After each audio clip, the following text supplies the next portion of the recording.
Ooh, I have an idea.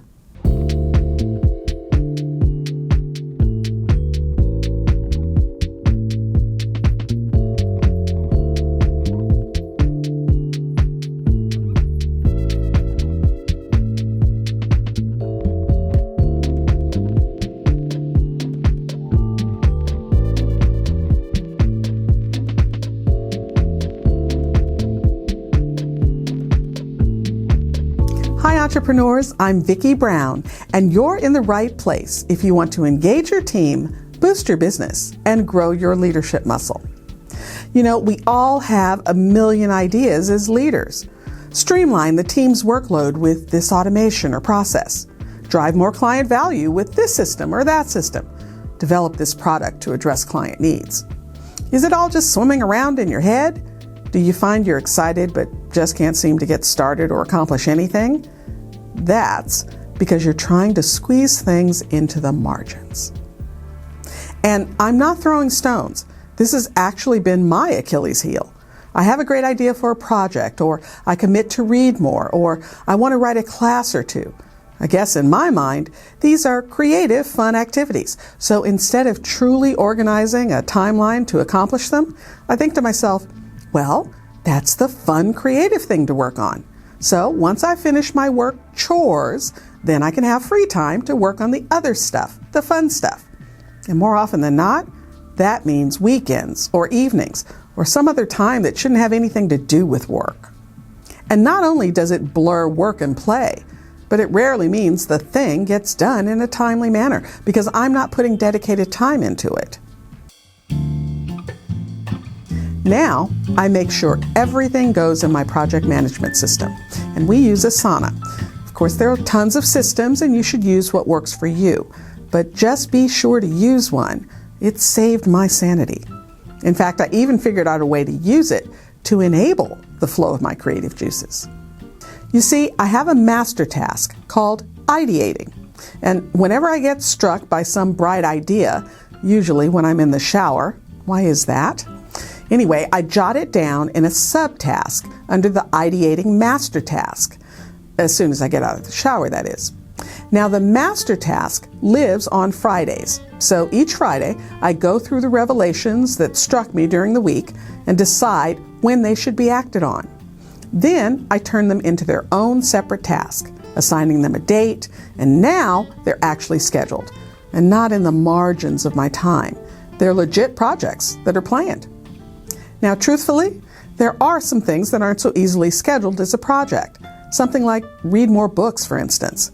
Okay, here's how you tackle that. First, how many is more? No, seriously, how many books do you want to read in a month or quarter or even a year? You see, once you know that, you can do one of a couple of things. You can select the books and schedule them into your calendar, or you can block out time to simply read, even if you don't know quite yet what you're reading.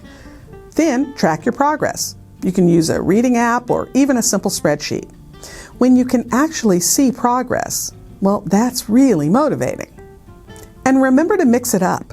Alternate between work-related books and something purely enjoyable. Even guilty pleasures help. Remember, the key is to make it a habit, not a chore. So start small if you need to. Even 10 minutes a day can make a big difference over time.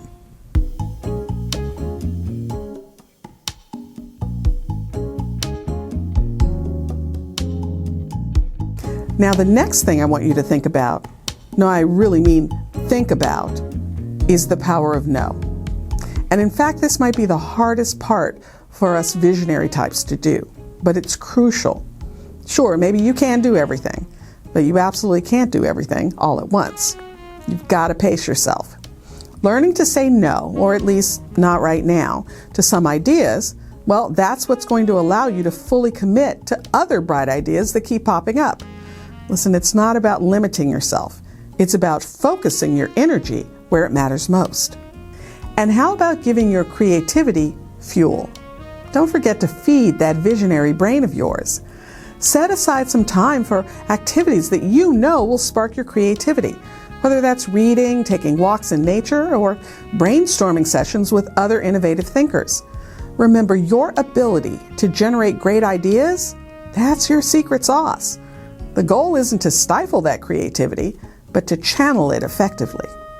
So, my visionary wild child, here's the bottom line.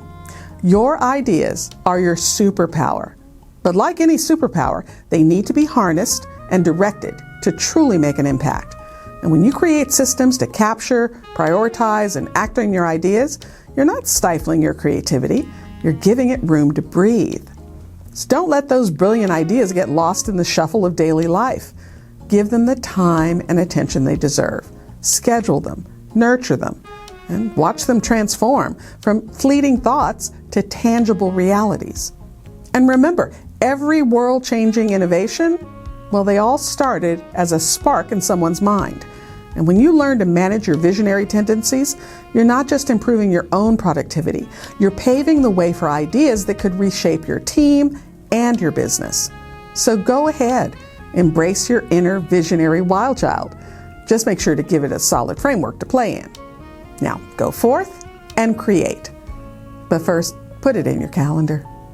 If you found this information helpful, please subscribe and share. And remember, your inspired leadership is the secret sauce to having a high-performance team and a wildly successful business you'll love. I'll see you next time on Leader's Journey.